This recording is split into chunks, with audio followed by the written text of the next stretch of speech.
Devaya. Om Namo Bhagavate Vasudevaya. Om Jnana Timirandasya Jnananjana Shalakaya Chakshurum Miltam Yena Tasmai Shri Gurave Namaha. Shri Chaitanya Manobhishtam Sthapitam Yena Bhutale Swayam Rupa Kadamayam Drati Swapadantikam Vandeyam Shri Guru Shri Yuta Padakamalam Shri Gurun Vaisnavanscha Shri Rupam Sagadatam Sagana Raghunatam Vitam Tam Sajivam Advaitam Savadutam Paritana Saitam Krishna Chaitanya Devam Shri Radha Krishna Padan Sagana Lalita Shri Vishakhanvitamsta Hey Krishna Karuna Sindhu Dinabandho Jagatpate Gopesha Gopika Kanta Radha Kanta Namostute Tapta Kanchana Gaurangi Radhe Vrindavaneshwari Vrishabhano Sate Devi Pranamami Hari Priye Vanchakalpatarubhyascha Krupa Sindhubhyev cha Patitanam Pavanebhyo Vaishnavebhyo Namo Namaha Namo Vishnu Padaya Vishnu Prasthaya Bhutale Srimate Bhakti Vedanta Swami Niti Namine Namaste Saraswate Devi Gauravani Pracharine Nirvishesha Shunyabari Paschatya Deshatarine Hai Shri Krishna Chaitanya Prabhu Nityananda Shri Advaita Gadadara Shri Vasadi Gaura Bhaktavinda Hare Krishna Krishna Krishna Hare Hare Hare Rama Rama Rama Hare Hare.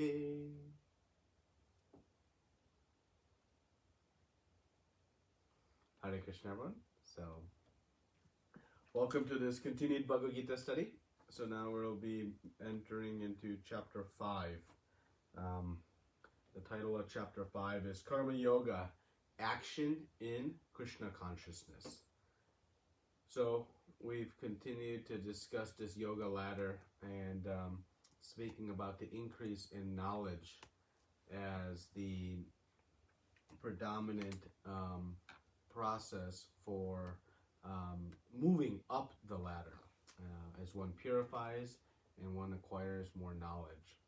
So in the beginning of this section, we'll be speaking about moving up the purification, increasing the purification through work, just as we spoke so much about knowledge last week. So in chapter 4, we learned how powerful knowledge is. If we simply know who we are, everything becomes so clear, crystal clear. All of our troubles disappear right away. We know exactly what to do. And so this knowledge allows us to make decisions on what activities to perform, how to be active. We know how to do activity in a way that will bring about good results, happiness, peace of mind, and will allow us to avoid bad results, continued suffering in the material world. So if we look back at Arjuna's dilemma, if he knew he was spirit soul and not this body, then the killing of his family would not have been so difficult for him to understand. Right? So if we evaluate every decision wearing this lens that I am this spirit soul, I am not this body, then everything becomes very clear. And so we're going to see this quite eloquently presented by Krishna in this section about how to understand that we are not this body. Although we've been hearing it since chapter 2, it takes a lot of hearing it to actually live it. And there's a difference between just hearing it and actually living it. So in the 41st verse of the last chapter, we saw that doubts are removed by the acquiring of transcendental knowledge. Just as we enter into a dark room, we have so many doubts about what is there, what is not there, what dangers lie ahead. But by simply turning on the lights, all those doubts are extinguished. So similarly, we chant this Om Jnana Timirandasya Jnananjana Shalakaya Chakshurum Miltam Yena Tasmai Shri Gurave Namaha. Yes, I was born in the darkest of ignorance, but it is my spiritual master who opened my eyes with a torch of knowledge. This torch of knowledge is what illuminates everything, and we can see without doubt, with great confidence. And so that's why we always chant this as our opening stanza, Srila Prabhupada establishes in this Mangalacharan, praying to the spiritual master. And of course, Krishna advised us in the 34th verse of the last chapter that one must approach a spiritual master and prashnena sevaya, render service and humbly inquire. So that is the process to acquire this knowledge. So now we're going to enter into this 5th chapter, and Arjuna is going to open with a question. And this topic of to work or not work is continuing. And this is a theme that will continue throughout the Bhagavad Gita. But we're going to learn in this chapter about what is the real position of the sannyasi. One who renounces work, or one who goes to the forest, or one who goes to the office and is PhD or CEO or some great scientist or doctor. Who is the real renunciate? It seems obvious, but it is not quite so obvious. So Arjuna opens this chapter like he opened chapter 3 with a question. And Arjuna said, "O Krishna, first of all you ask me to renounce work, and then again you recommend work with devotion. Now kindly tell me definitely, which of the two is more beneficial?" So again, Arjuna is asking the question, which is more beneficial? Now, of course, Arjuna is not really confused, but for our mercy, showing mercy to all of us, he's asking Krishna to explain this again. And so this whole chapter carries so many similar topics to what we've heard. But what has confused Arjuna, but in reality what is confusing all of us, is that in chapter 3, Krishna says a person in knowledge does not need to do any duty. This is what Srila Prabhupada is commenting on in the purport. But in chapter 4, he said all sacrifices result in knowledge. So doesn't that mean to be inactive in knowledge? That's what we do. But then in chapter 4 again, Krishna says inaction in action. He glorifies this inaction in activity. And then he concludes the chapter by telling Arjuna, fight and do your duty. So Arjuna's concern or questioning, isn't knowledge and doing duty or doing work contradictory? Aren't those two opposing forces?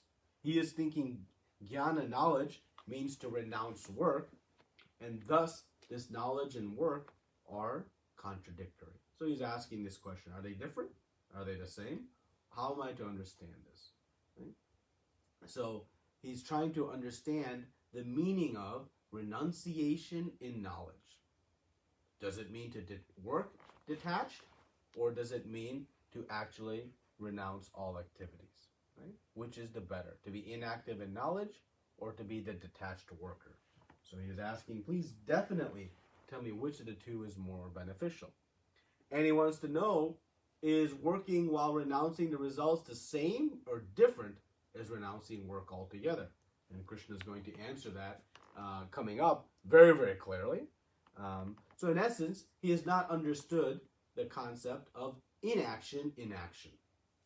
And Krishna said, look, this is difficult to understand. So we should not be surprised that Arjuna is asking this question for our benefit, because it's not such an easy thing to understand. Fortunately, Srila Prabhupada, by his mercy, has made it very digestible for us. But ordinarily, it's not there. So Arjuna is asking again because he wants to make sure that we don't take this very dangerous path of inactivity. So he's asking Krishna, explain again, and Krishna is going to say, work, keep working, but work with knowledge. Work in a detached mood. Okay? So let's see Krishna's answer in verse 2. The personality of Godhead replied, the renunciation of work and work in devotion are both good for liberation. But of the two, work in devotional service is better than renunciation of work. So Krishna directly answers his question. They're both paths for liberation, but renunciation, working in devotion, is better than renouncing the work. Right? So this Nishkam Karma Yoga is better than just renouncing work. And so they're both going to go for good for liberation. Why? Because both will result in realizing the self. Remember, the goal of all sacrifices from chapter 4 was to achieve self-realization. There are different paths, different types of yajna, but they were going to bring one to the same end result. So similarly here, this process that Krishna is speaking about, this jnana process, will ultimately result in self-realization, as will working in devotion. So now, which is better then, in order, according to Krishna? He says, working in devotion. It's very clear. He doesn't say it's close. He said very directly, it is better. So this should leave no doubt for us. Because we know one of the issues with renouncing work is one must be very pure to be able to renounce work. Well, there must be a high qualification. So Krishna says work in devotion, but don't be bound by your activities. Don't pursue fruitive activities. And Srila Prabhupada speaks quite elaborately in the purport about that. So don't just work aimlessly, work with knowledge, knowing which activities will be bad for you, meaning fruitive activities, and which activities will be good for you, meaning detached work. So we must apply the knowledge we got from the last chapter to our work. And that is the critical. Otherwise, we'll be working in a way that'll be destructive for us. Right? So then Srila Prabhupada comments in the purport, and this brings the distinction between renouncing work and working in devotion. That is knowing we are spirit soul sufficient? And we know, no. One must understand what is the nature and position of the spirit soul. We must act in that knowledge and start serving Krishna. Because just knowing I'm spirit soul doesn't give me sufficient understanding of what my ultimate activity is. And we know the soul is active, so it needs some engagement. So what does working in devotion do then? Why is this better? It purifies. Right? So by working in devotion, one purifies, and Prabhupada comments, and Srila Baladev Vidabhushan comments in his commentary on this verse, that one strengthens their advancement in real knowledge. So that faith, that knowledge becomes solidified. And thus one doesn't risk falling back. So one purifies, and the knowledge becomes solidified. And that is the benefit of working in devotion. Because the jnanis who just renounce matter, knowing that we are spirit, they abstain from all this matter, they can do some for some time, but because their heart is not purified of the material desires, and they have no positive engagement of the senses, they'll fall back eventually. They have no means to purify the heart. They must continue forward to bhakti in order to begin that process. So once one has renounced matter after having purified the heart, that jnani position is very, very difficult. Right? But a Krishna conscious person, working in devotion, the detachment is what purifies them, detaching from the fruits. And thus they can continue to progress with stronger faith in this knowledge towards pure devotional service. And thus they don't fall down. So this is the reason Krishna is establishing that this is the more beneficial path. And I'll explain it in more detail in the next few verses. And then Srila Prabhupada in the purport talks about this Falgu Vairagya, right? This false renunciation. So real renunciation is that when we utilize everything for Krishna's service. We know everything around us is Krishna's property. He is a proprietor. And when it's used for him, it is real renunciation. Otherwise, it is false. So now let us see with this Nitya Sannyasi. Verse 3. One who neither hates nor desires the fruits of his activities is known to be always renounced. Such a person, free from all dualities, easily overcomes material bondage and is completely liberated. O mighty armed Arjuna. So Krishna is saying the Nitya Sannyasi is one who is always renounced, meaning that does not hate or desire the fruits of his activities. That is true renunciation. They have no attachment or aversion. I don't want those fruits. No, those are not mine. No. Whatever comes, comes. Whatever does not come, no problem. Right? There is equanimity. So Krishna conscious person is always naturally a renouncer because they're fully detached and only focused on serving Krishna. And thus, Prabhupada writes about there is no dualities, right? Because the person working in devotion, they only care about Krishna and his pleasure. So their own condition, their own material condition, when there are ups and downs on the bodily platform, that does not shake their consciousness. Because I'm spirit soul, I am not this body. Yes, whatever happened in the body is happening, but it is not significant because I am spirit soul and my purpose is to please Krishna. So there is no disturbance in the consciousness, and we'll see that more clearly in the next several verses about the mood and the mindset of this type of person who works in this way. And how to reach this very elevated platform? It is by that vyavasayatmika buddhi. It is fixed in the instructions of Guru. Then one can reach this platform of complete detachment. And any feeling of this being a very difficult state to achieve, it is simply our lack of understanding that by the mercy of the spiritual master and by the mercy of Krishna, it can happen very easily. So we must depend fully on the order of Guru in order to acquire this mood of complete detachment. So this is the true sannyasi, one who neither hates nor attaches to the fruits. Even the Jnani, the Mayavadi sannyasis, they have this aversion to matter. No, matter is filthy. No. The devotee knows matter is also one of Krishna's energies. So let's see how to use it in Krishna's service. So this is the position. So now Krishna will continue to explain these paths. Only the ignorant speak of devotional service, karma yoga, as being different from the analytical study of material world, Sankhya. Those who are actually learned say that he who applies himself well to one of these paths achieves the results of both. So now here Krishna is saying that this Sankhya Yoga path and this Karma Yoga path, they will lead to the same result. Two processes, but will lead to one result. So one either renounces work, as they do in Sankhya Yoga, or one renounces the fruit of work, as in Nishkam Karma Yoga. So what is the result of both, as we said earlier? Self-realization, right? Understanding the root of all existence being Krishna.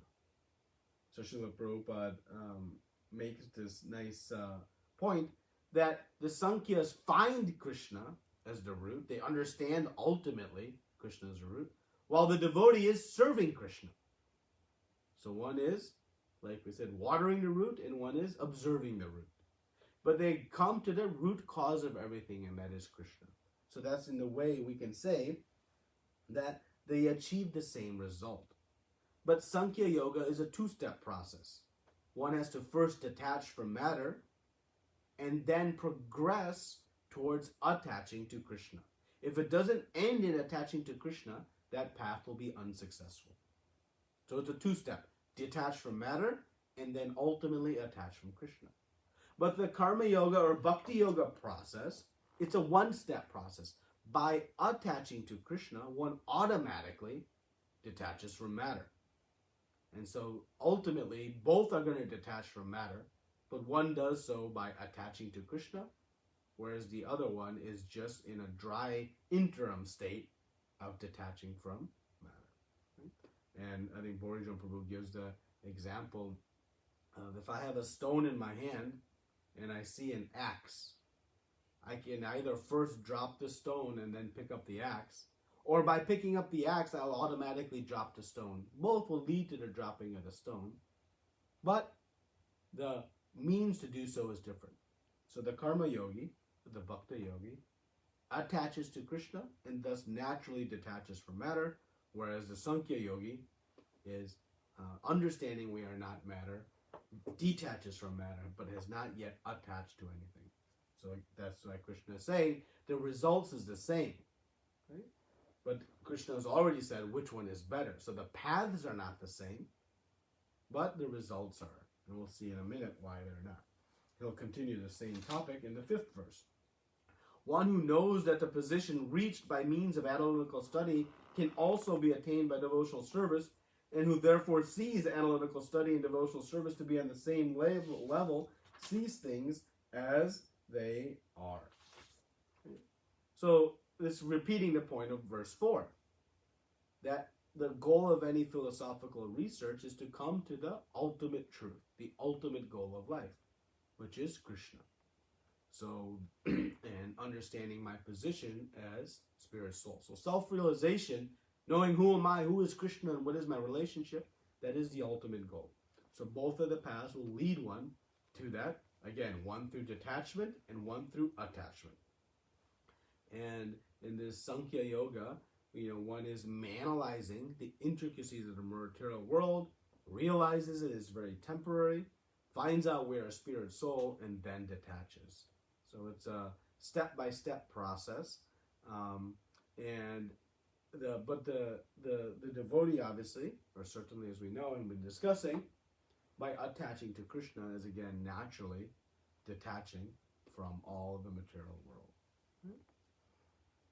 So in this case, the comparison continues here that one is either attached to Krishna and the other is detached to matter. So, but the challenge is it's very difficult to detach from something until I have something better in exchange. So detaching from matter is not easy unless I have something better to attach to. Because the soul is active. That is its nature. It wants some activity. So the key to success is not just detaching, but ultimately finding what to attach to. Because we cannot remain detached forever. That can be for a very short interim state because of the nature of the soul. Just like, dropping a $100 bill from my hand is very painful. I'm attached to it. But if someone offers me a diamond instead of that $100 bill, detaching from that $100 bill is so easy. So it's the presence of something more superior makes it easy to detach from matter. Otherwise, it's very, very difficult. Hard to let go of those material attachments unless there's the higher taste. Right? So the jnanis, they very, through dry speculation are able to detach, but then ultimately, if they don't continue, they become very difficult. And we'll talk about that in the next verse. So this karma yoga or bhakti yoga is a one-step process. As I've been saying, attaching to Krishna, one automatically detaches from matter and enjoys the bliss of devotional service. There's great happiness and enjoyment and pleasure, sandhanana visheshakma, incalculable bliss in bhakti. And thus one never looks back to matter, which we'll see is not the case of the jnanis.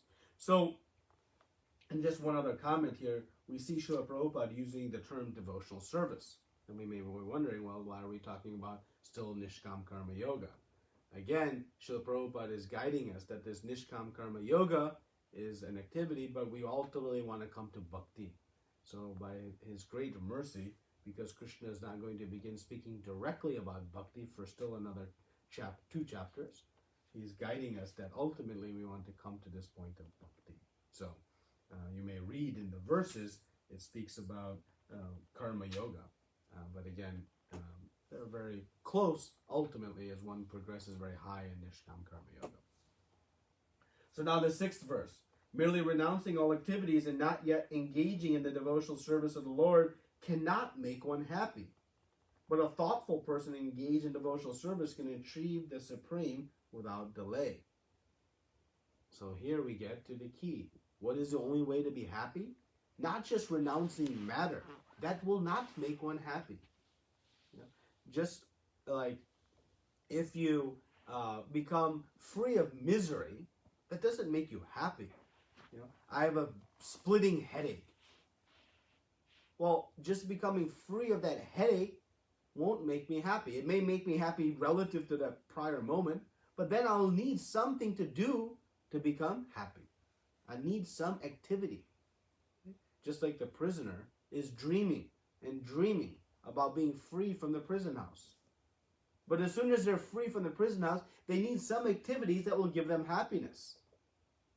So it's not just the freedom of misery, but it's actually the activities that generate happiness. So here Krishna is saying, merely renouncing the works and not engaging in bhakti cannot make one happy. So this is the critical point, that Sankhya process, until it comes to bhakti, it won't give happiness. Yes, it may help one avoid reactions to work, but it yet is not giving the bliss of devotional service.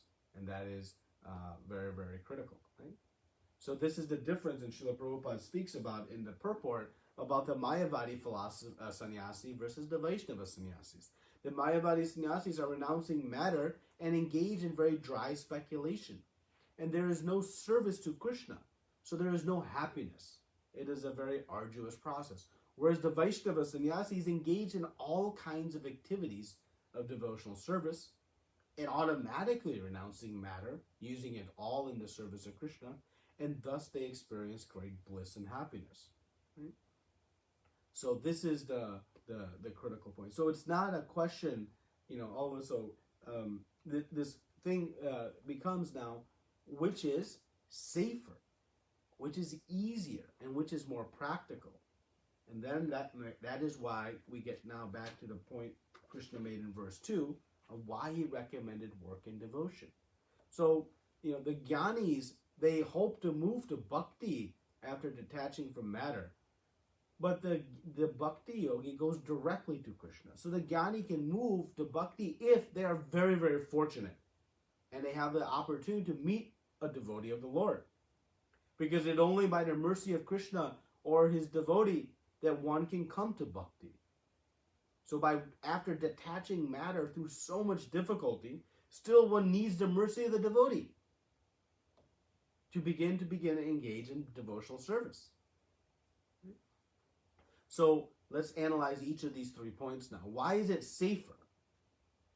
This Nishkam Karma Yoga, this Bhakti Yoga, it's safer because it purifies the heart.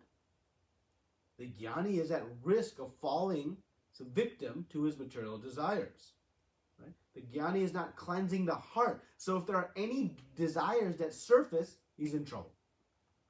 The senses are very active and hard to control.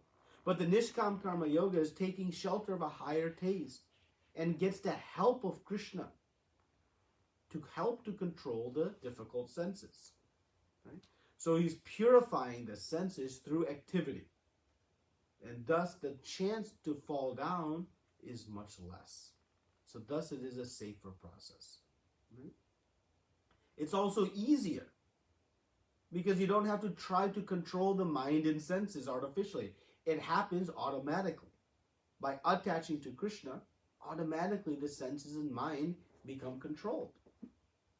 And that's why we saw in chapter 2, at the end of chapter 2, Srila Prabhupada is commenting so much about how the sense control actually happens naturally in devotional service. Whereas in the Sankhya Jnani process, it is very arduous and difficult. So it is easier. And finally, it's more practical. Who wants to renounce everything? No. You can enjoy Krishna Prasadam and singing for the Lord and dancing for the Lord and seeing the beautiful forms and hearing about his beautiful pastimes. All these activities which give great pleasure make it a more practical process. So for these reasons, it is better. So same path, but the risk of stopping along the way is so much greater in this jnani process. If they don't take to bhakti, everything they've done is ultimately doomed because they'll fall right back to where they started due to those material desires. Okay, so we've discussed that topic already many times, but it's always nice to rehear. So now Krishna is going to transition to how one practices Nishkam Karma Yoga. One who works in devotion, who is a pure soul, and who controls his mind and senses is dear to everyone, and everyone is dear to him. Though always working, such a man is never entangled. So what we see here is 2 aspects. One, he is very kind and dear to all. because he sees everyone as part and parcel of Krishna. So one becomes very pleasant to everyone. He has no enemies. He has no envy of anyone. And the one working in devotion is also attractive to everyone else. Why? Because the devotee has a great service attitude. He is a well-wisher of all living entities. He's always trying to help. Never is considered it a burdensome. Right? And Srila Prabhupada is the epitome of that mood. Right? So everyone finds this person very favorable. And Prabhupada makes a really nice point in the purport that I wanted to just touch on, where he says that because the person working in devotion is so fully satisfied, his mind and senses then become fully controlled because there's great satisfaction. And thus he's always peaceful and then never is offensive to anybody. Right? When we become angry, we become, disturbed, we become, lustful. That's when we go out and we steal from our neighbors. We go insult somebody. Our mind and senses become uncontrolled. But the devotee is so peaceful and so blissful that he never then becomes a disturbance to anybody. And we saw this characteristic in the Nectar of Devotion when Srila Rupa Goswami, in describing sadhana bhakti, says, Kleshagni Subhadda. Subhadda means all auspicious. And one of the aspects of all auspiciousness is that one becomes very attractive to all persons. Right? So Krishna here is very directly stating that position. So now Krishna is going to explain in the 8th and 9th verses the consciousness of one who is working, though they have nothing to gain from that material work. They are fully detached. What is that perspective? And we'll see this in 8 and 9 and also in 10. So Krishna says, a person in divine consciousness, although engaged in seeing, hearing, touching, smelling, eating, moving about, sleeping, and breathing, always knows within himself that he actually does not do anything at all. Because while speaking, evacuating, receiving, or opening, or closing his eyes, he always knows that only the material senses are engaged with their objects and that he is aloof from them. So here we see a very detailed description of what it means to understand I am not this body. Right? So the devotee knows who is the doer. We say we are not this body, but are we acting in that way? So one who knows this knows that all the various activities of the body, eating, sleeping, smelling, moving about, right? And then speaking, evacuating, receiving, and opening, closing eyes, all of these things, the spirit soul, the person knows it's not me. It's not me. It's just my body that is doing it. So they have understood clearly, I am not this body. And this is a very vivid example that Krishna is giving of how one comes to that point. So they don't get hung up on feeding the body so many nice things, overly pampering the body, worrying about the appearance of it, worrying about what someone might say about this body. They don't get so worried about it. They're completely aloof to the activities. Whatever the material senses are doing, controlled by the modes of nature, they remain focused on I am spirit soul. So their senses are very controlled. They don't become attached to them. So they understand it's not me doing anything. And how does one react as the body is working and all the senses are doing various things? And Borijan Prabhu gives a very wonderful example to illustrate this. Very beautiful example. He says, when you are driving the car, the driver doesn't think, I am firing the gas into the cylinder and lighting the spark plug and igniting the combustion and turning the pistons. He doesn't think that. Just know that I'm pressing the gas and the car is doing all of that. But I am not doing that. So similarly, we are situated in this body, and this body is doing so many activities. But one in knowledge knows, I am not doing any of that. That is the body. So it helps us to illustrate the position and the detachment from the body that is required in order to ultimately detach from the fruits of the work. So when we know that I am not the doer of these activities, then detaching the fruits that manifest from this body is very easy. Right? But if I think I am actually doing all of this, then I want to enjoy whatever results from it. So the spirit soul says, it's not me doing it anyways. I'm okay. I don't need these fruits. Right? So the main point is seeing themselves truly separate from the body. Now, we continue this from 8 and 9, and Srila Prabhupada, Krishna says, gives this wonderful example. So now we're going to see, several in the next few verses, very powerful analogies to help illustrate this point and this position.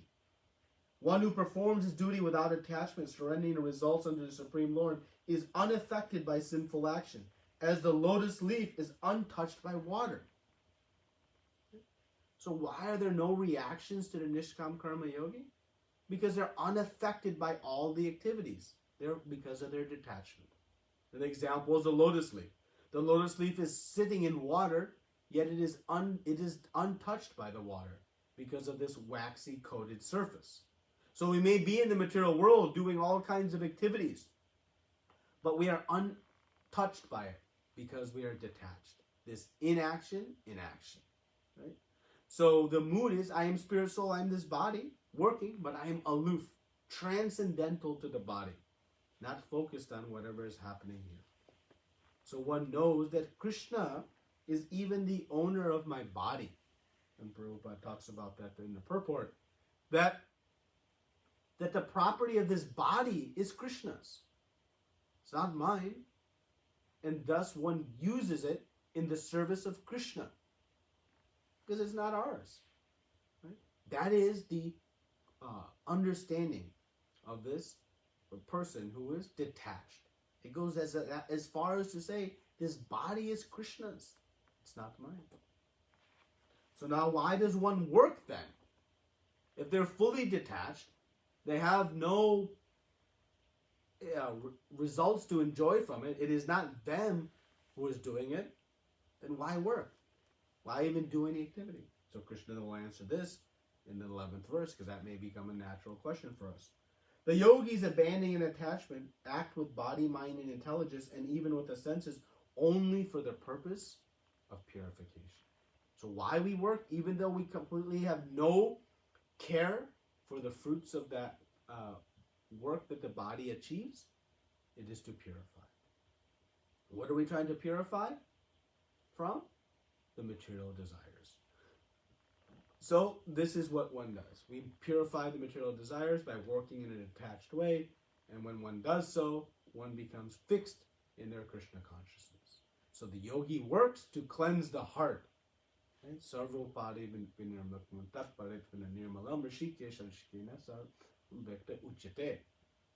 that by doing this devotional service, two results. One purifies the senses, and one becomes free of these material designations. So the senses become purified. They are attached to so many impure things today. But by devotional service, they become purified. So we saw that nectar devotion, and here Krishna is stating it very, very clearly, that one works to purify. And thus one will no longer find it hard to control the material desires because they are no longer present. So the process of sense control, again, is to engage in Krishna's service. More bhakti is the path to do more bhakti. It is the all-in-one. So the Krishna conscious person, he has no false ego. And this is a quote from the 11th verse. I just wanted to read the purport a little bit here. So he has no false ego, for he does not believe that he is the material body, or that he possesses the body. He knows that he is not this body, and that this body does not belong to him. He himself belongs to Krishna, and the body too belongs to Krishna. When he applies everything produced of the body, mind, intelligence, words, life, wealth, etc., whatever he may have within his possession to be Krishna's service, he is at once dovetailed with Krishna. So it's a wonderful statement that Prabhupada is making in this purport. So that is where we end up. And again, just to remind ourselves of what we spoke about in the third chapter, as Krishna is speaking about the devotee and the Nishkam Karma Yogi and the verses, the distinction again, in the Nishkam Karma Yogi, one is attached to the work, but detached from the fruit. But the devotee is detached from both the work and the fruit. And Krishna, Prabhupada is explaining that, where the devotee knows, even this body is not mine. So real renunciation is utilizing everything that Krishna has given, including this body, in his service, not just walking away. So renunciates should not abandon even the body, even though they know they're not this body. They maintain the body because it is Krishna's, and they maintain it for the service of Krishna. Okay? So now in verse 12, the steadily devoted soul attains unadulterated peace because he offers the results of all activities to me. Whereas a person who is not in union with the divine, who is greedy for the fruits of his labor, becomes entangled. So we have a summary of all these verses. The only way to get peace is to detach, remain unentangled from the fruits. And why is a devotee peaceful? Because they have no independent desires. We become unsettled when we want something. Right? That is the meaning of unsettled. But if I'm only focused on getting pleasure for Krishna, knowing he is a Supreme Lord, everything happens by his desire. But as soon as we have our own plans, then there is potential for anxiety. Why? Because our plan may not match Krishna's plan. Krishna's plan is always going to happen. Our plan may or may not happen. But if in devotee we know, I'm only working in Krishna's plan, and Krishna's plan is always perfect, it happens exactly how it should, then there is no anxiety. There is always peace and happiness. But as soon as we introduce our own plan, our own desires, then there is the potential for that to deviate. But the devotee knows, I'm only working for Krishna's plan, and it's always perfect. So they never introduce their own idea. And thus the devotee is always at peace. There is no good or bad. It's all perfect because Krishna is the absolute. And it's such a powerful consciousness that one can achieve. And no longer is there ever any lamentation, because whatever happens, it is always Krishna's plan. And so they just work for Krishna and they never introduce. But the materialists, they're trying to manipulate matter for their own plans, their own gain. And thus there's always the ups and downs in the material world. And unfortunately, mostly downs. Because as soon as any desire comes, that peace is vanished. Because now there is something we want that we don't have. We're unsatisfied. And where do the material desires end? They never end. One is always disturbed by those material desires. Each time you acquire something, you want something more. And thus there is never peace. And that is what Krishna is saying here. Right? So the devotee, however, all he wants is Krishna and Krishna's service. And thus he is always happy. So Prabhupada says in this, the purport, very wonderfully, the cause of anxiety over the result of an activity is explained as being one's functioning in the conception of duality. So this is important, that all that exists is a product of Krishna's energy, and that everything Krishna does is perfect. So if we see this, then there is no ups and downs. Again, our plan, as soon as we enter, there's a potential for an up and down. But the devotee sees even the ups and downs, that is the blessing of Krishna. Krishna is perfect. He is my well-wisher. So maybe if there is some disturbance in my journey, it is the best for me to make progress in devotional service. So it's hard to do, but one must come to this consciousness. surrendering their own plans, understanding Krishna's plan is perfect. And if we just work on Krishna's plan, there is no ups and downs. It's all absolute. So, okay. Now, Krishna is going to explain again who is the doer. And we get this verse 13 that very vividly illustrates again, I am not the doer. I am not the body, in this verse 13. When the embodied living being controls his nature and mentally renounces all actions, he resides happily in the city of 9 gates, the material body, neither working nor causing work to be done. So there's neither working nor causing work to be done. It means the consciousness is that all work that happens of this body is just happening by its interaction with the 3 modes. As we see, there's illustration on the right. Prakrute kriyamanani gunai karmani sarvashaha. Right? One knows it is just the 3 modes interacting with this body. It is not me. And this self-realized soul, they live within this body, but understand so distinctly they are not this body, just like a citizen in a city. If I'm living in Troy, Michigan, I don't think I am Troy, Michigan. No, I'm just living in this city.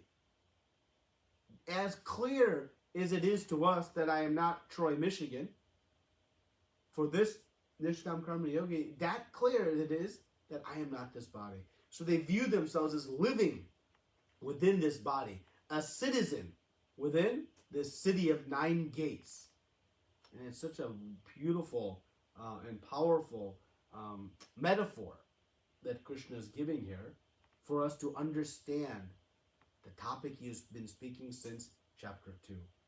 We are not this body, we are spirit soul.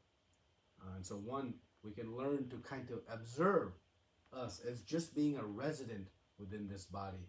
And thus we will find and appreciate the distinctions between the two. Just as we understand we are not the city that we live in. Because if one identifies with the body, what happens? No happiness. And one identifies as the servant of Krishna, eternal bliss. And this is the key. Now,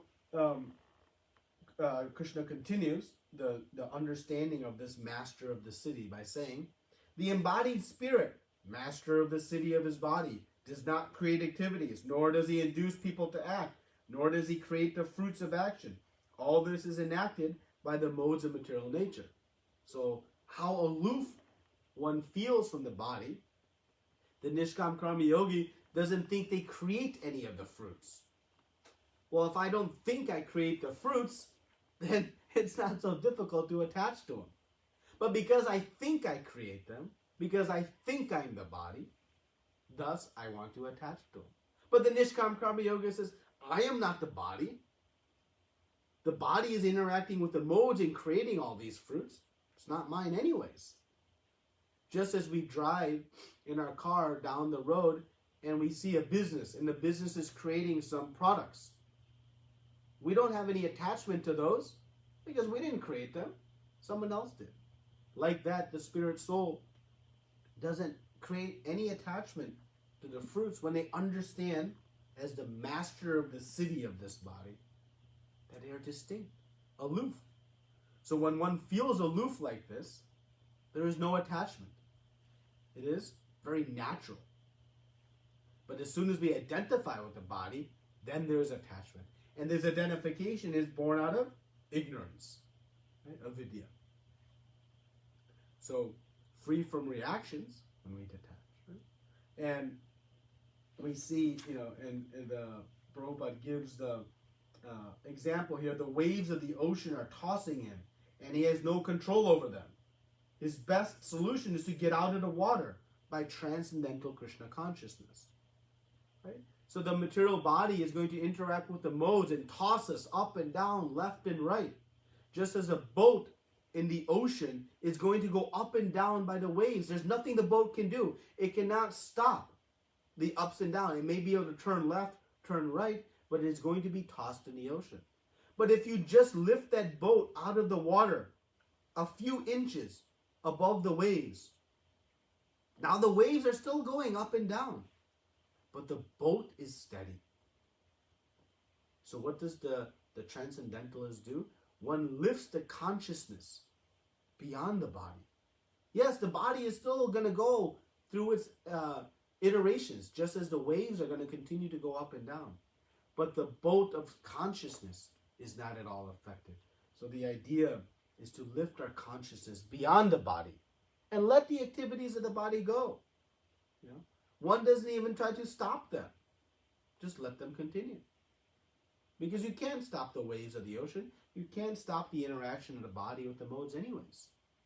But one's consciousness transcends, comes out of the water, above the waves, and thus then one becomes steady and peaceful.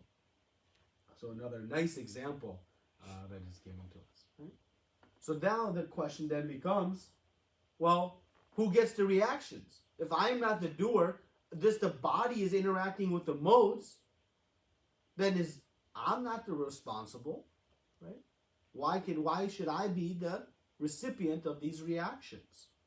Right? If I'm just living in the city of 9 gates and everything is done by the modes of Krishna, by the modes and Krishna, then why should I get any reactions?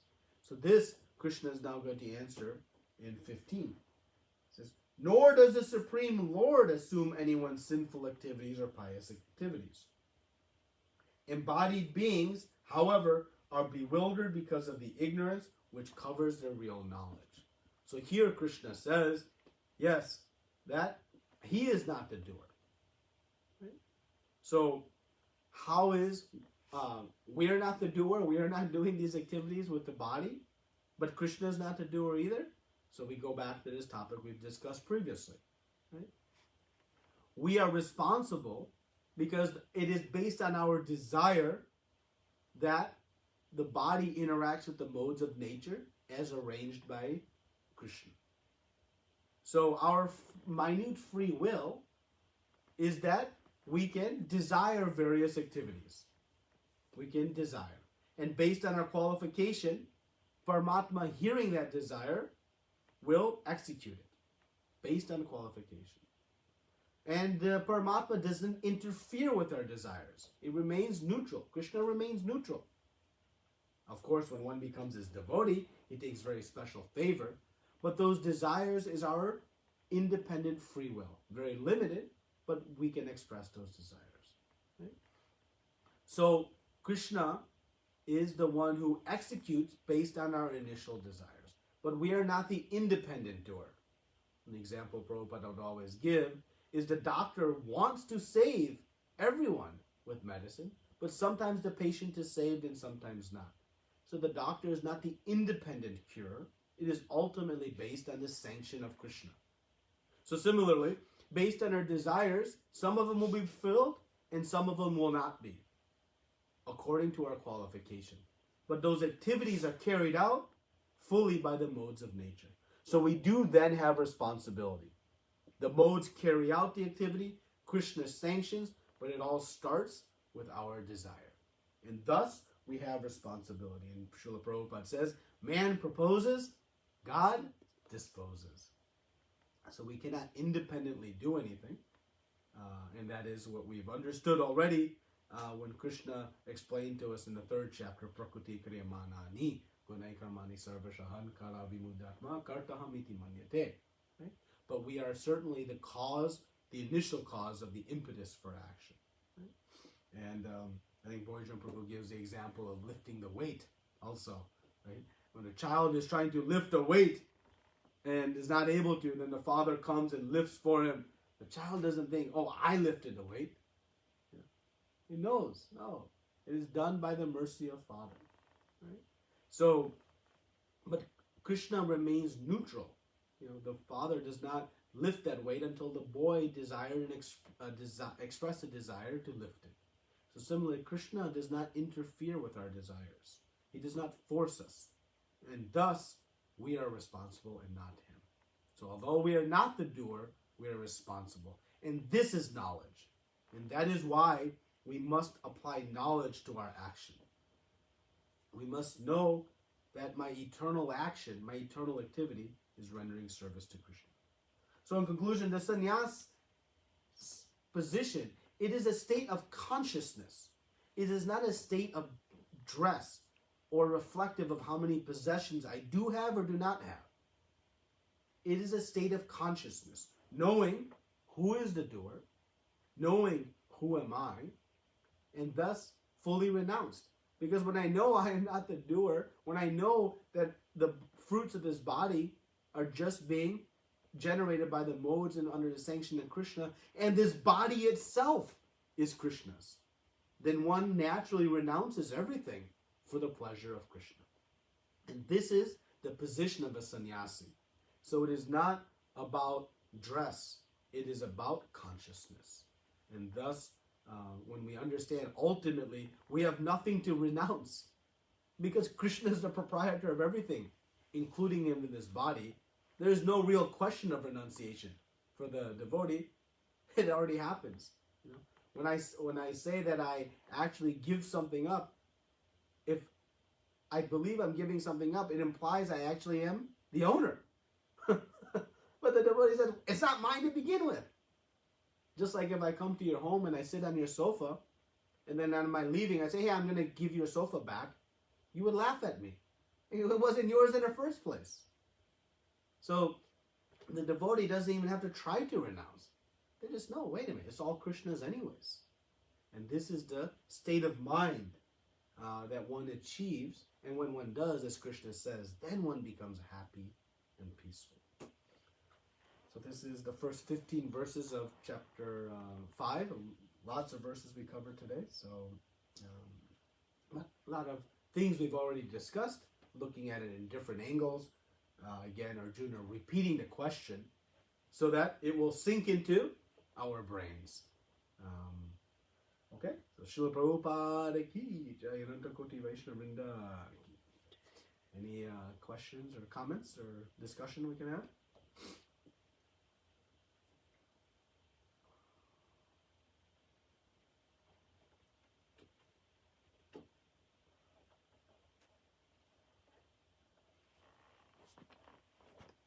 Hare Krishna Prabhu, Dandavat. Hare Krishna, Dandavat. Very nice, and I don't know when the time over, it just fly like that. 15. So Prabhu, I just wanted to get more information, like you said in the 5.4, 2 process but 1 result. Can you please explain the example of watering to the plant, to the root, something? Yeah. So the point is the Sankhya Yoga path, this analysis of matter and spirit. Once I know that I am not matter, I am spirit soul. The logical conclusion of that conclusion is then what is spirit soul? Right? So I know matter, but now I must know what is spirit soul. And then it will lead me to know my spirit. What is spirit soul? It is part and parcel of Krishna. And I am thus his eternal servant. So that path ends in self-realization. In devotional service, one comes to that conclusion at the beginning. Right? So at the beginning, one comes to that conclusion that I am the eternal servant of Krishna. So the end of the Sankhya path is to find and identify the root of the tree. But the beginning of the devotional path is to water the root of the tree. Finding the root is only beginning, because once you find the root of a tree, you want to nourish it. Right? So the example is given that the Sankhya Yoga will understand the root of the tree, but still it has to now engage in the activity of watering that root. Whereas the devotee is watering the root by service. So that is why we say that the paths, or Krishna says, that the paths end in the same result, ultimately. But the intermediate result of Sankhya Yoga is not complete. Finding the root, or knowing I am spirit soul, is only half of the knowledge, right? We discussed this also in chapter 4. But then we must come to the point of what is spirit soul. But naturally, as soon as I am fully convinced I am spirit soul, the next natural question is, what is spirit soul.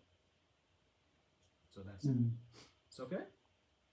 Yeah, Prabhu, perfect. Thank you. Hare Krishna. Thank you, Prabhu. Thank you. Yes. Hare Krishna. Dhanavad. Dhanavad. Hare Krishna, Prabhuji. Yes, Prabhuji. Haribol.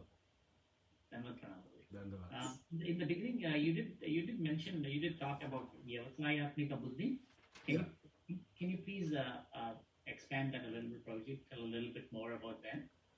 Yeah, so this Vyavasayatmika Buddhi, this is the concept that Krishna introduced in the second chapter. And it means to be fixed intelligence. Fixed intelligence is Vyavasayatmika Buddhi. And when one has this fixed intelligence, then one is, has one purpose in life, and that is to serve Krishna. So, Vishnu Chakravarti Thakur explains that the meaning of Vyavasayatmika Buddhi means to be fixed in the instruction of Guru.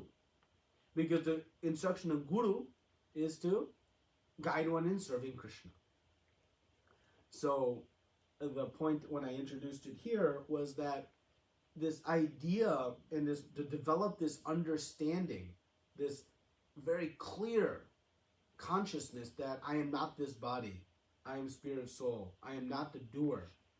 It manifests when one has Vyavasayatmika Buddhi, means one has strong faith and intelligence in the instruction of Guru. And so if we feel any difficulty in achieving this platform, take to the instructions of the spiritual master and increase our Vyavasayatmika intelligence, our fixed intelligence in the instructions, and this consciousness will manifest. Because that is the source of our being able to acquire this mood. So that's the connection to this section.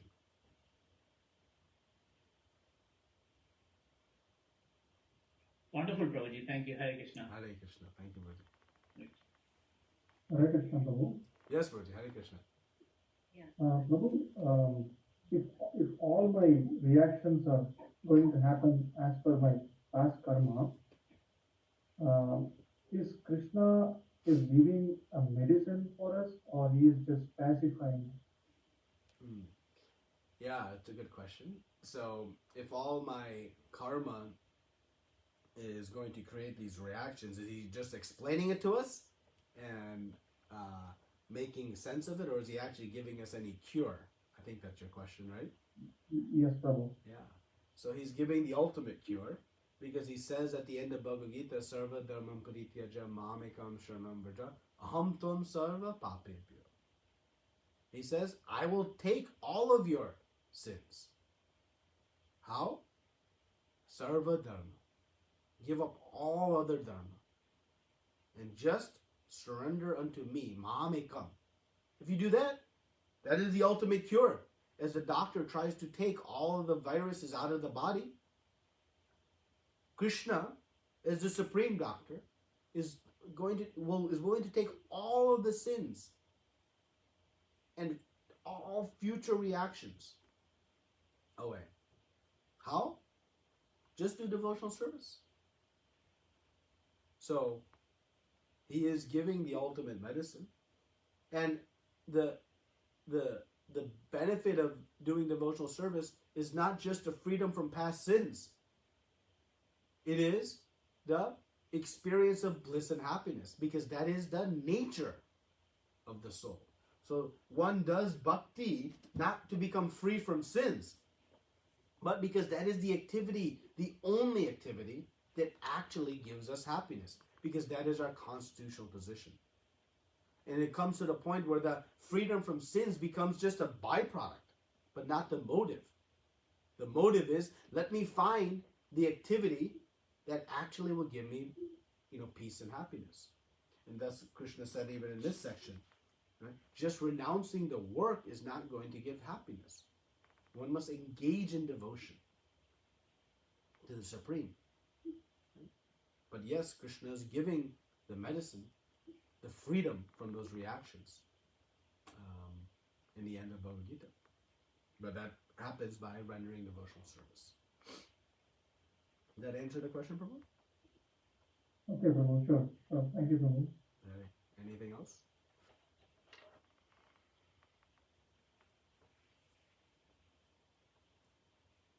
Yes.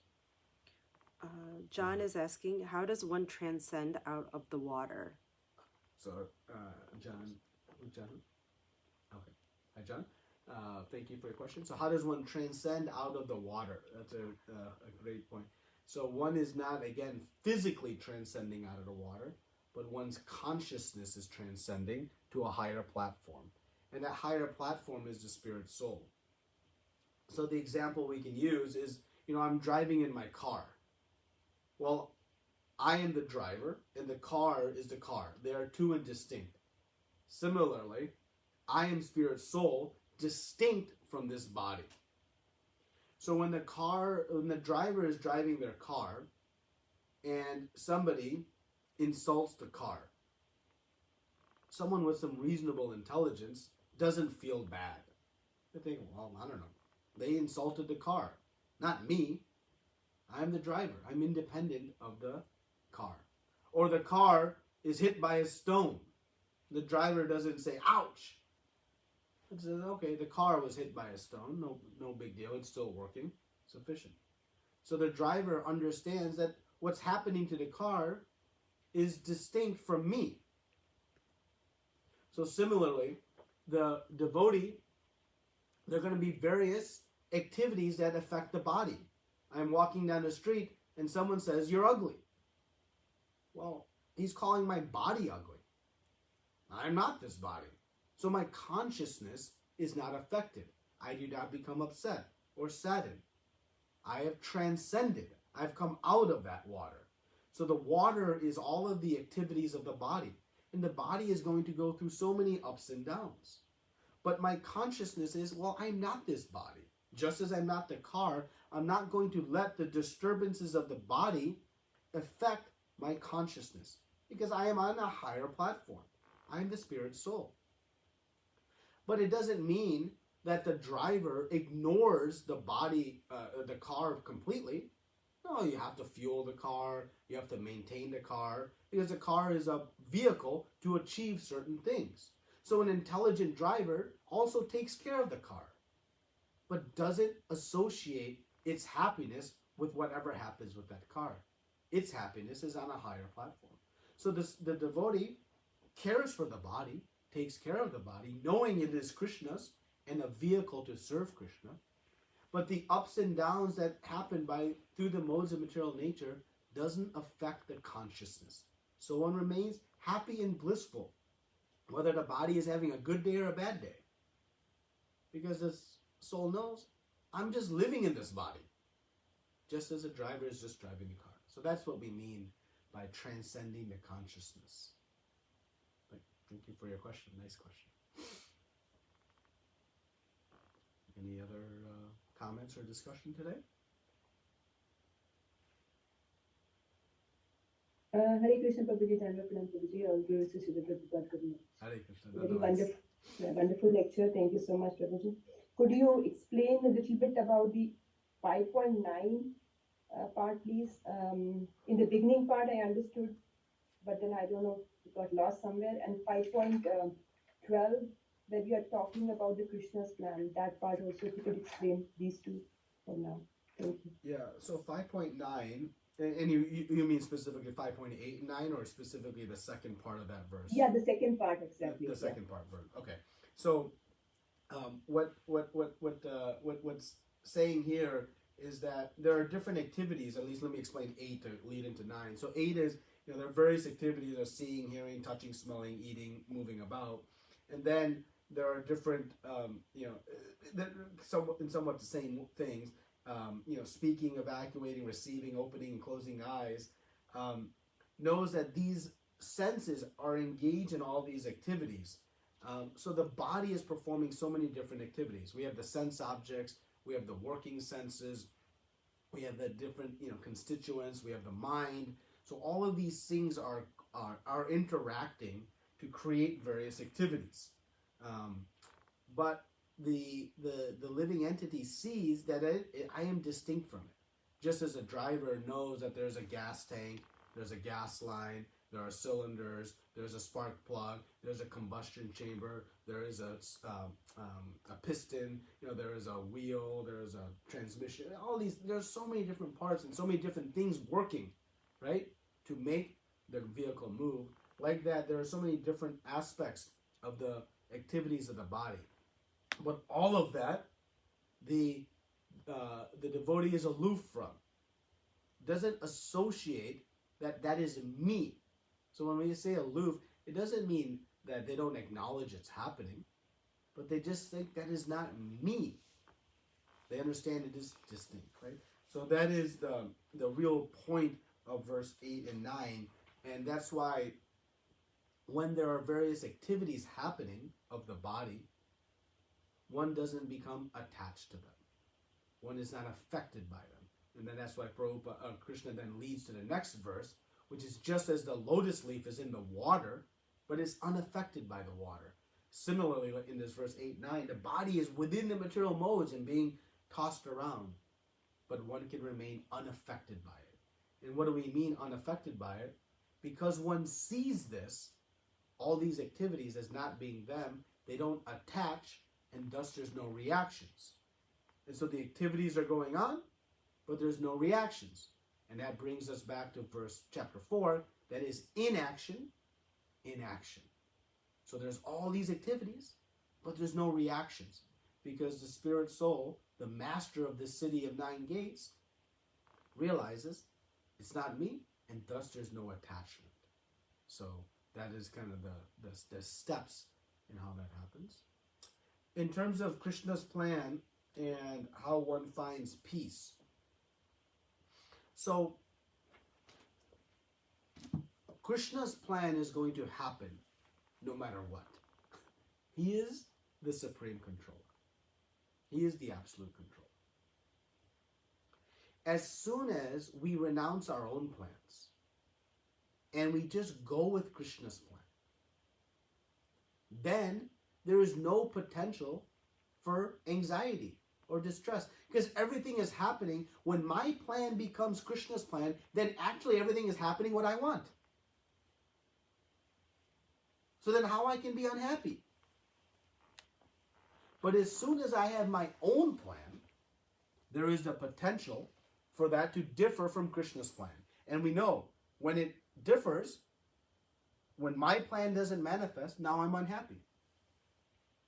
But if all along the way, I recognize Krishna as my supreme father, my supreme well-wisher and protector, he is ultimately the supreme controller, and I renounce the idea of my own plan, and my plan becomes Krishna's plan, and Krishna's plan is perfect, then no matter what happens, how I can be unhappy? I have faith, Krishna loves me. I have faith, Krishna's plan is perfect. It is never imperfect. And I have faith that that plan is best for me. So in that case, how there can be any disturbance? Disturbance happens as soon as I introduce my own plan. And that's how Prahlad Maharaj, how he was so peaceful amidst these atrocious plans of being thrown into a pit of snakes, trampled by elephants. He had faith. This is Krishna's plan. It's perfect. I have no independent plan. My plan is only to be part of Krishna's plan. Because if this body is trampled by the elephants, it is Krishna's body. It's not mine. I'm aloof. I'm not this body. The elephants can't trample my soul.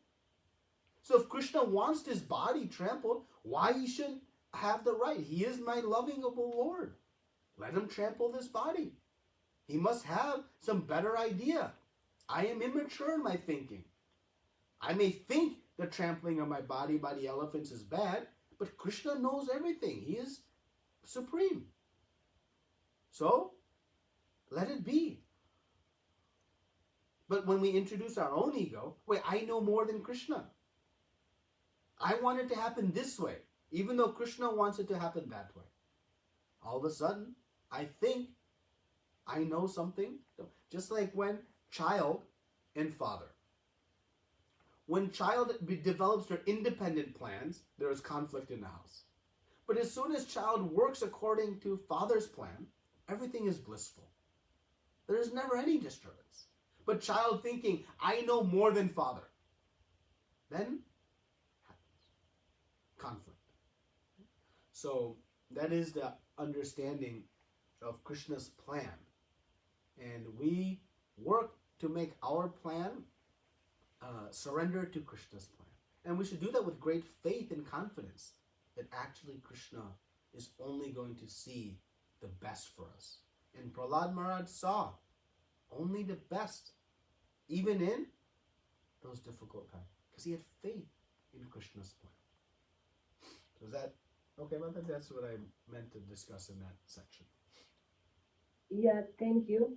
It just brings me to another question. So, basically, if I want to know I know you're saying that Krishna's plan is going to reign the supreme, obviously. So, sometimes we may not know the Krishna's plan too. So, what Krishna's plan for us is basically that we need to do our duty to the best of our ability and not think about the results. So that is what our role is in that Krishna's plan, correct? Yeah, and I think you're getting to a point that I want. Let me answer before you ask. You haven't asked it yet, but I think this may come up. Then is, well, if Krishna's got a plan and we're going to surrender to Krishna's plan, then what is our role in thinking?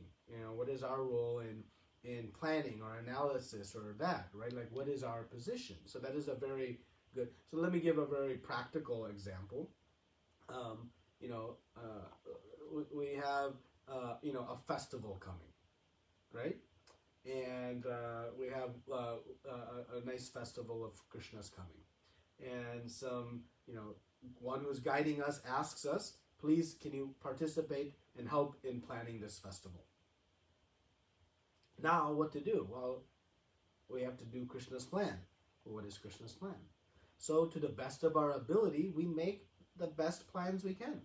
We try to put forth different arrangements and arrange different things to happen, and we put forth all the effort to the best of our ability, the best of our intelligence.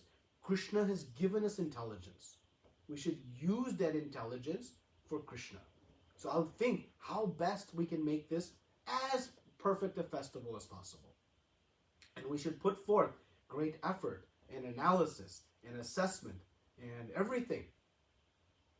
And after doing all of that for many, many months,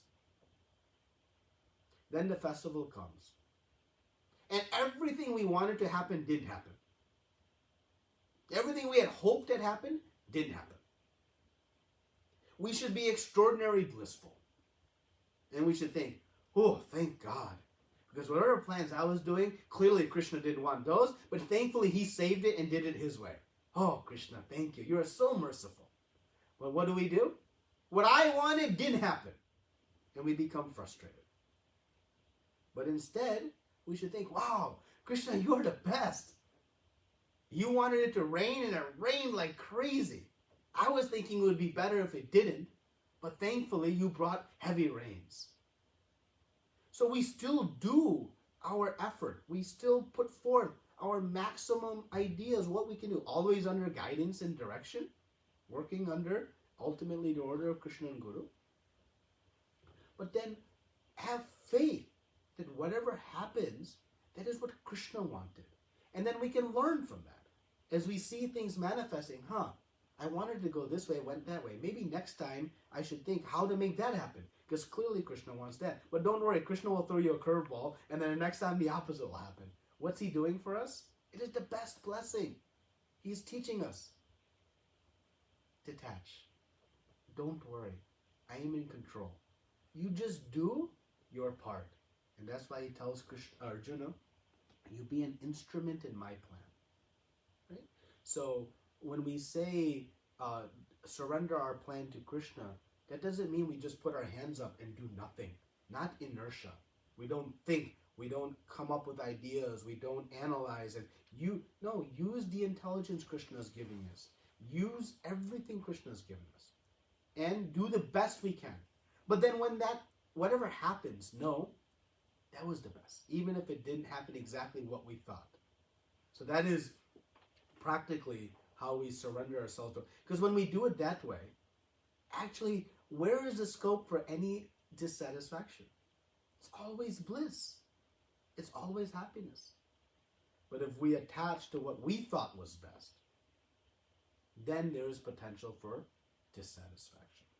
So do our best, use our intelligence, be thoughtful, be wise.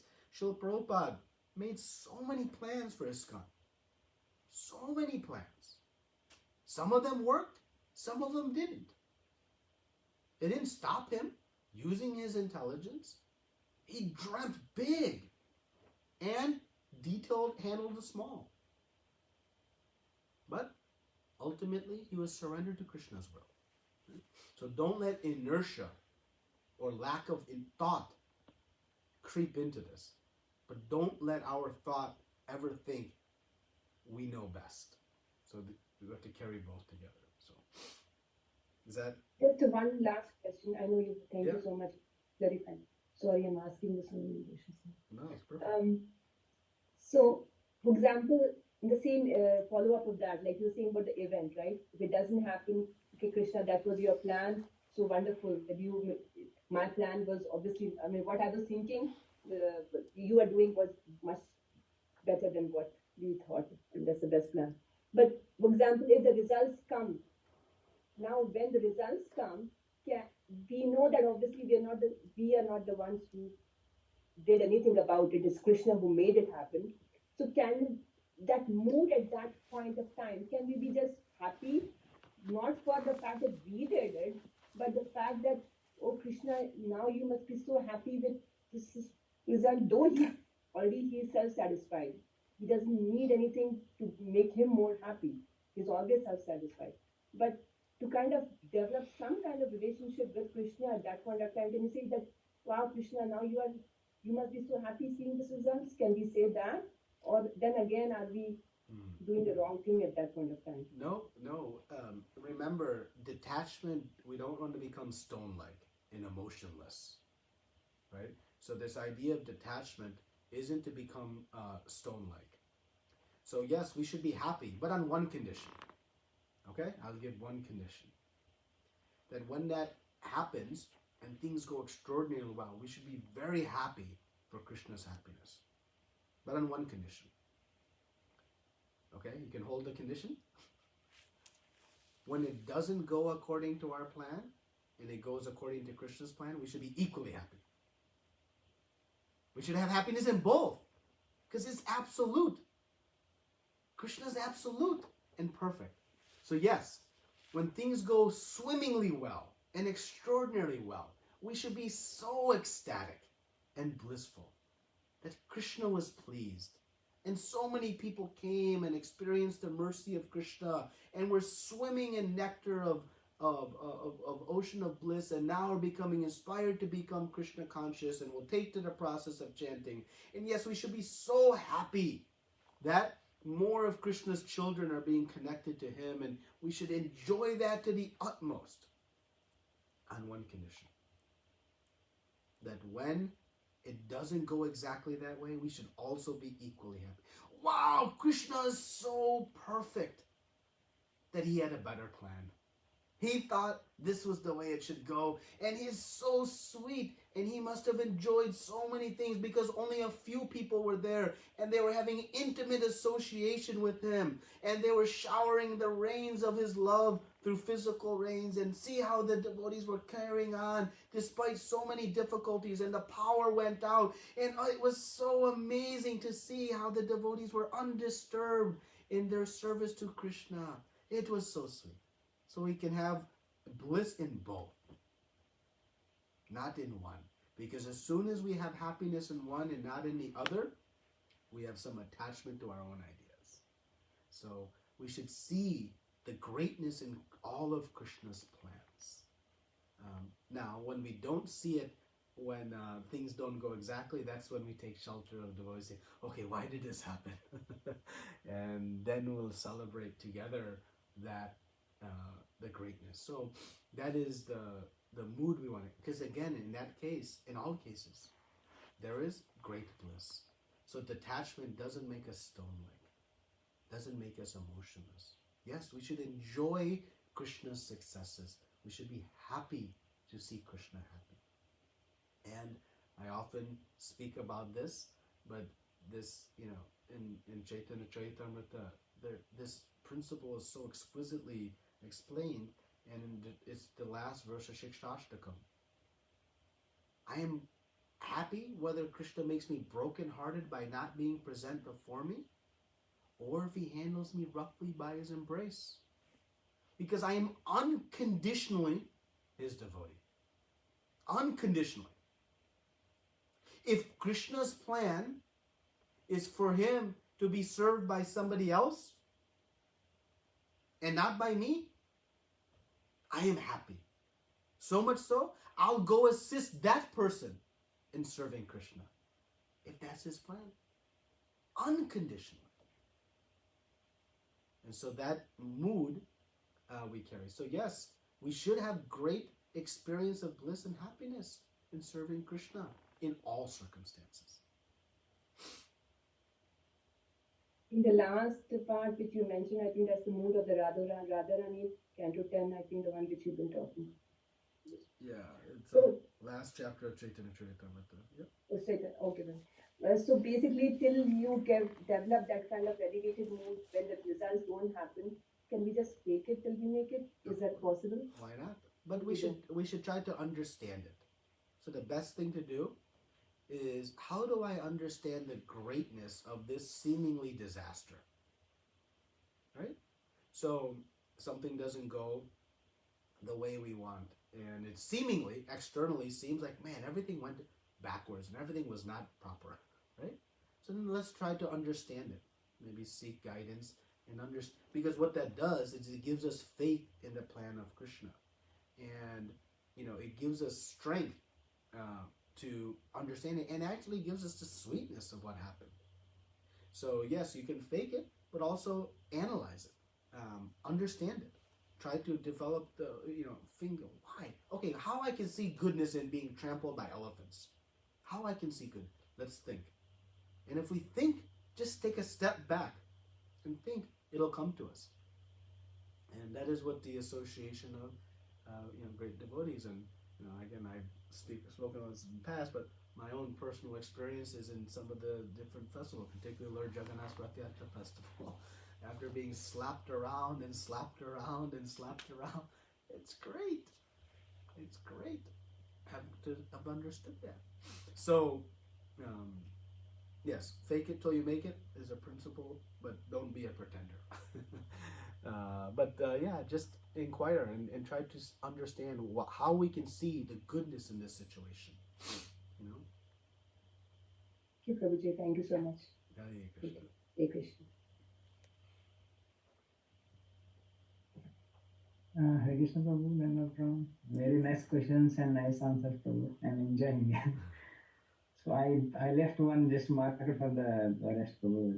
It's not exactly related to the subject, but I just wanted to touch up this question. So in the 5.6, we understand that using all the senses in Krishna's service, and which actually gives us a safer way, and then attaching Krishna, everything to the Krishna will make things are easy, and practical service basically textually gives a pleasure. Also, we take off all the desires and then go back to Godhead. So if we see this 5.6, even the devotees who are in home, basically family devotees, they are also doing these activities, okay? And the devotees within our Gaudiya Vaishnava, who are the sannyasis, the Tridandi sannyasis, they are also doing these activities. So in that sense, why do sometimes we mention to the devotees who are in the family are the part-time devotees? That is not correct. We should not say part-time devotees. They are not part-time devotees. We have in our own sampradaya, Srimad Bhaktivinoda Thakur was a grahastha. Lord Nityananda was a grahastha. Srivas Thakur was a grahastha. Advaita Acharya was a grahastha. So we should not create. Again, Prabhupada speaks in one of the purports that the real sannyasi is one who can go to the office and renounce. He's made the comment that it is more difficult and more admirable. He didn't use quite the word admirable, but he said that for one who can restrain the senses in the midst of being in married life, versus the brahmachari who is restraining by not being in the presence. So one who can be in the presence of the opposite sex and still restrain is even greater. So the grahastha ashram is also an extraordinarily potent ashram, as is sannyasa ashram, as is brahmacharya ashram, and vanaprastha ashram. They are all extraordinarily potent ashrams to perform devotional service. So we should not consider part-time, full-time, So and this mood happened actually in the early days of ISKCON, while Srila Prabhupada was here. This person is working, they're in Maya. That word. And Prabhupada would correct. They are not in Maya. They are working for Krishna. Okay? So, this idea of part-time, full-time, we have to be very mindful of these external designations. They become very dangerous for us. Because we draw judgments. This is a senior devotee, this is a junior devotee. This is this person, this is that. This is full-time, part-time. This is saffron, this is white robe. We put all these external designations. They're all irrelevant. What is relevant is the consciousness, the purity of the heart. Right? Okay. Thank you. Yeah. Thank you very much. Hare Krishna. Dhanyavad. Yeah. Okay. Anything else?